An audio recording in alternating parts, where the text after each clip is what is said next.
And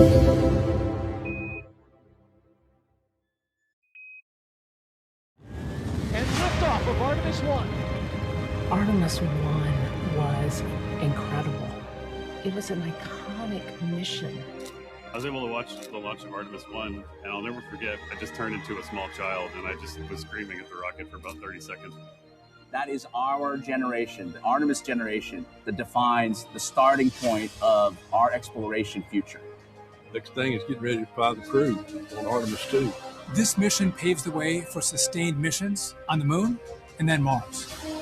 We've got spaceflight vehicles that are down at the Kennedy Space Center that are being built and integrated. We've got components of the rocket that are being assembled. We have international partners. We have commercial partners and industry partners. We've got the designs ready to go, how we're building up the operations. It's real. The team is ready to go. 4 names, 4 explorers, answering the call to once more rocket away from Earth and chart a course around the moon. This is the mission of Artemis 2.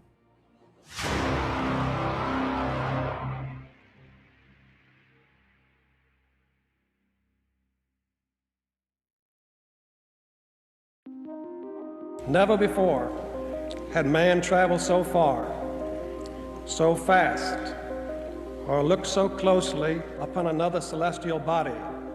It's one small step for man, one giant leap for mankind. Apollo was so amazing because we didn't know we could do it.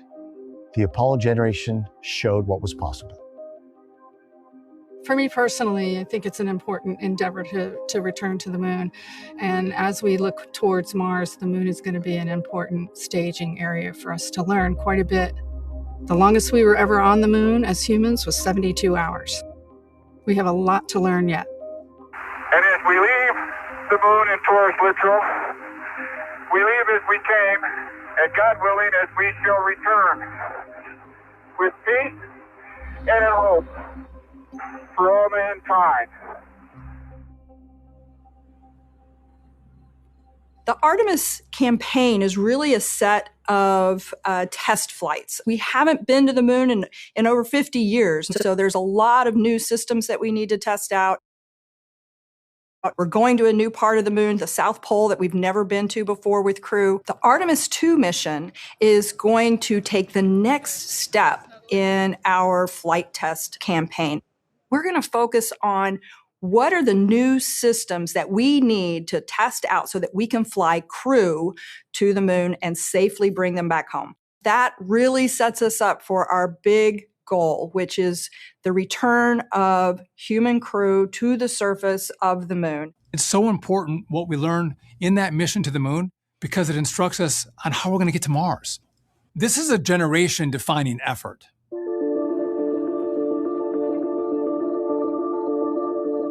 My name's Jeff Radigan. I'm the lead flight director for Artemis 2. Here in Mission Control, I direct the operations of the spacecraft and communicate with the crew on board in order to have a successful mission of a first mission back to lunar space in over 50 years. We want to get back out to lunar space. We want to fly around the moon. And so to be a part of that is just very meaningful to me. It's something I get excited about when I wake up in the morning. It really is the next step in space exploration. GC, go. Guidance, go. FIDO, go. Prop, go. GNC, go. Max, this room has a lot of historical significance. We originally flew the space shuttle out of here, and we're looking forward to flying Artemis 2 out of this room here in the not too distant future.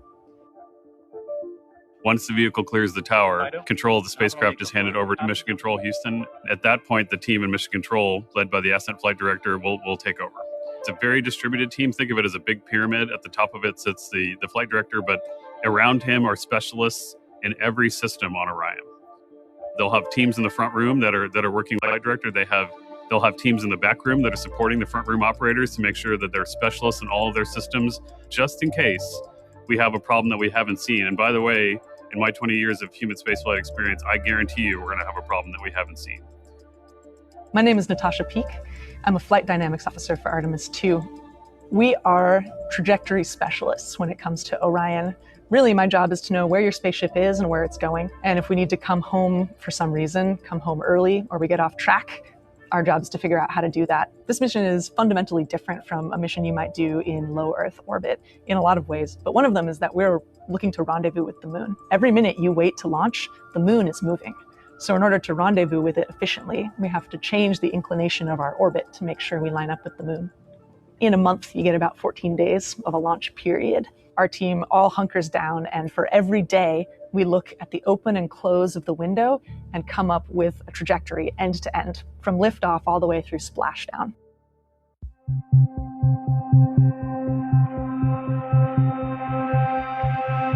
You know, I often talk about that launch ops is like a team sport. It's certainly you have to produce on game day, but that the preparation for a championship begins in the off season.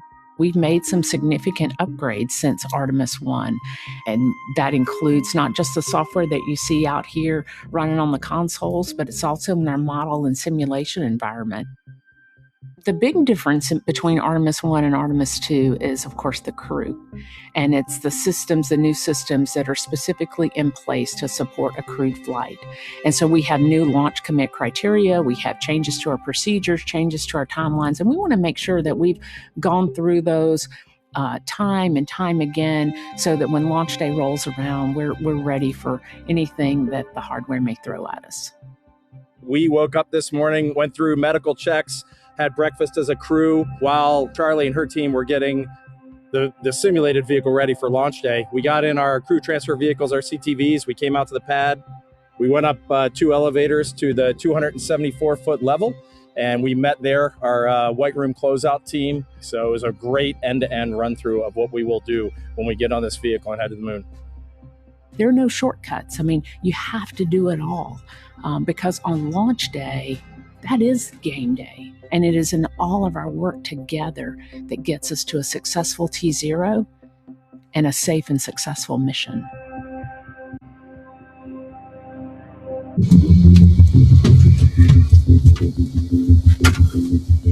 Hey, Sam. What's going on?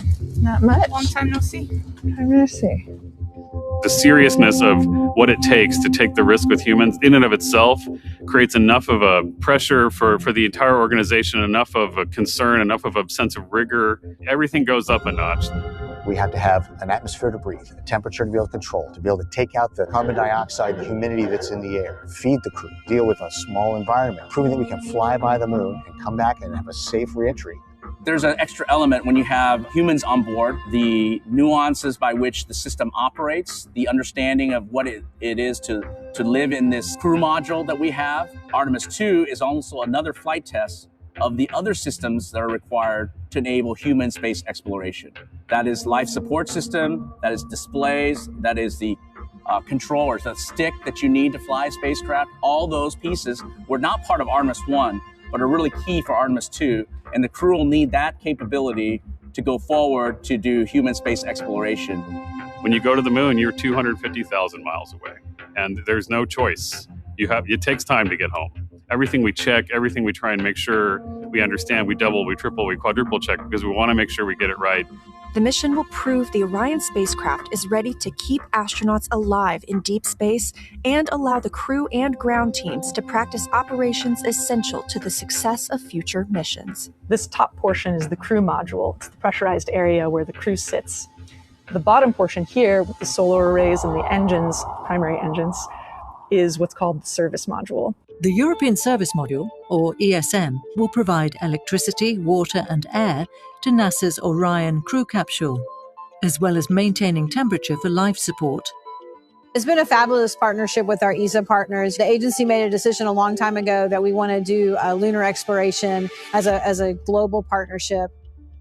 Now that we're having crew, that's the new element for Artemis 2 and onwards. We will really go into the testing of the life support systems and try to figure out how is that behaving with the astronaut in the loop, how is the CO2 scrubbing working on the crew module side, how are we providing the oxygen to the astronauts and the water. That environmental control system is so complicated. It's a series of chemical and mechanical and electrical engineering problems that all have to come together. That spacecraft has to basically be a mini Earth, and that Earth is basically driven by the elements of that life support system. We also have crew interfaces with the crew piloting the vehicle. Artemis 1 was uncrewed. And so we're going to go do a checkout right at the beginning of the mission while we're in an Earth orbit to be able to ensure that the crew is able to successfully pilot the vehicle. We're not just testing the systems in Orion. One of the key things we really want to do is we're going to do science. When we think about Artemis II science, there are really three big areas that we're studying. One is understanding the space environment. The second is understanding how that environment interacts with life and humans and the systems. And then the third is looking at the moon itself from a vantage point where humans haven't looked for over 50 years. They're going to be describing what they see. They'll see things that human beings have never seen before. They'll be describing, observing, and documenting what they see for the scientists back home. They've done a significant amount of training in the field here on Earth, learning about geology and planetary scale processes. They'll be looking for the evidence of those processes from orbit and describing to us anything unique that we maybe haven't been able to really sense with orbiters and robotic measurements. We're also going to do human research on the crew members themselves. We haven't had data sets for over 50 years on how the physiology of the crew themselves adapt to the radiation environment, to the microgravity environment so far away from Earth. When you think about Artemis II, we've never had humans get on top of an SLS rocket. And when that rocket launches, 8.8 million pounds of thrust are going to defeat gravity for a 5.8 million pound vehicle. So they're going to feel vibrations and hear sounds that no humans have ever experienced. If you want to be an astronaut, that's the thing you've been waiting for your whole life.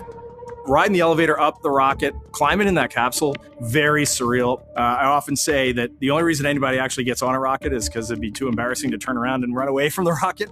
Once the fire starts coming and the rocket starts vibrating and you lift off, it's a completely different experience. When you put crew on a rocket, it's no longer a test flight. This one needs to perform and will perform as good or better than the first one did. No doubt about it.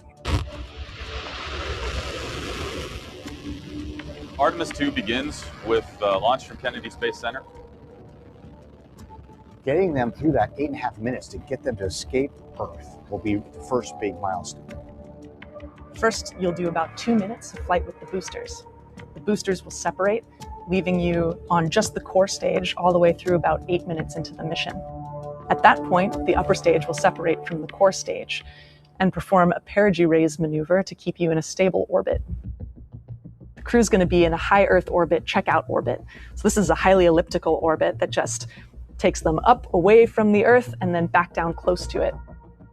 From there, Orion backs away and separates from ICPS, preparing us for manual piloting by the crew of the Orion vehicle, imagining that they are approaching and docking with the upper stage of the rocket. The crew will have their hands on flying it for the first time, and that'll allow them to see, do we have the pulse size correct? Do we need to make the pulse size smaller? Do we have enough thrust? Does it have enough control authority to give us the rates and the movement that we need to in the vehicle when we need it? We need to really understand how Orion's going to perform in order such that we can dock it on future missions. We're going to fly in formation for a good 2 hours to ensure that we can do the checkouts to really understand the way this vehicle is going to operate. As we do ascent and as we go through our ProxOps demo, it's going to be a long day for the crew. It's going to be a long day for us on the ground. Once we convince ourselves that the systems are solid, we will engage the Orion main engine, and that will commit us to what we call translunar injection. The translunar injection burn is the big burn that puts us on the path to the moon. For that flyby out to the moon, we're doing what we call a free return trajectory. The idea there is that without doing any more major burns, you can just coast, and the gravity of the moon will redirect Orion and bring it back to Earth safely. Hey, Apollo 13, Houston, you have a go for... We have done a free return only one time, and that was during Apollo 13.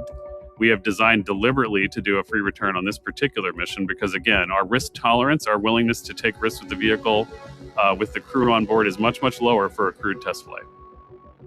The next 3 days are spent in transit, and so the crew has activities to, again, continue to check out the systems on the Orion that we weren't able to get to in the first day. We need to go through checking out the radiation shelter, that all of our stowage is in the right spot. We need to check out the cabin to ensure that we can depress it to be able to dock within HLS in the future. Then we're going to fly around the moon. You'll fly by the flight day 5. You'll be between 2,900 and 7,900 nautical miles from the lunar surface. That'll be the first time we'll have 4 crew members being able to share the experience of seeing the far side of the moon together. They'll be the most separated from Earth than any 4 humans could possibly be at that point. We're going to turn the spacecraft so that you have the best view of anybody of the moon in 50 years. We want to ensure that we're getting the videos of the moon that all of us back here on Earth want to see, and ensuring that all of our systems work on the far side of the moon as well, the way we expect. Once the crew flies past the moon, they'll begin the 3-day journey home, where they'll again begin to do some checkouts, including trying to take the cabin down to a lower pressure, which is needed for future flights.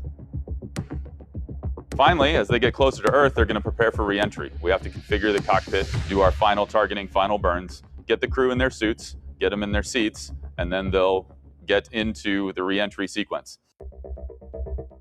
The back half of the crew module has the heat shield, which is covered right up until just before what we call entry interface, when you're re-entering the atmosphere, at which point the crew module separates from the service module, puts the heat shield towards the Earth, and then begins its entry.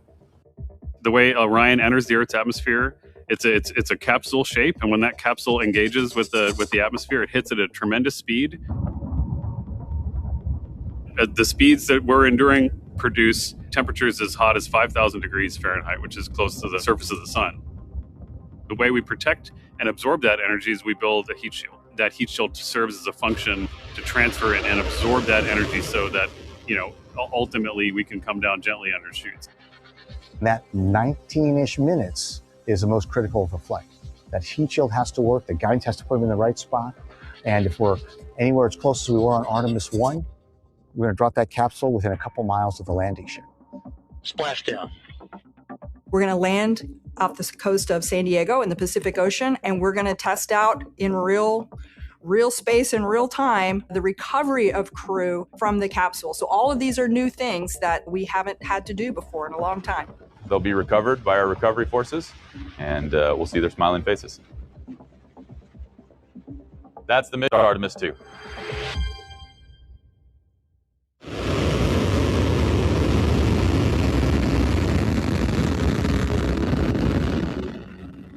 We learned a ton on Artemis 1. A lot of just how the vehicle works and how to fly it, especially from our perspective. When SLS cleared the tower at Pad B, we put Orion exactly where it needed to be. The upper stage conducted a perfect burn. Orion spent an incredible retrograde orbit around the moon, achieving a distance further than any spacecraft designed to carry humans had ever been. And when it came back to Earth, it performed the first ever skip re-entry of a vehicle. For Artemis 1, the #1 priority mission objective was a test of the heat shield on Orion for lunar return. Orion conducted the final major maneuver of its mission, a return trajectory correction burn of its thrusters to further fine-tune its path toward its splashdown site in the Pacific. One of the biggest learnings we had from Artemis 1 was how the thermal protection system was able to perform during reentry. We looked at the heat shield, and there were little chunks of that char that were missing. And we didn't really understand that, and we thought that wasn't predicted. What happened is some of the heat shield material started to break off, and that we think could happen a little bit, but you don't want it to happen too much.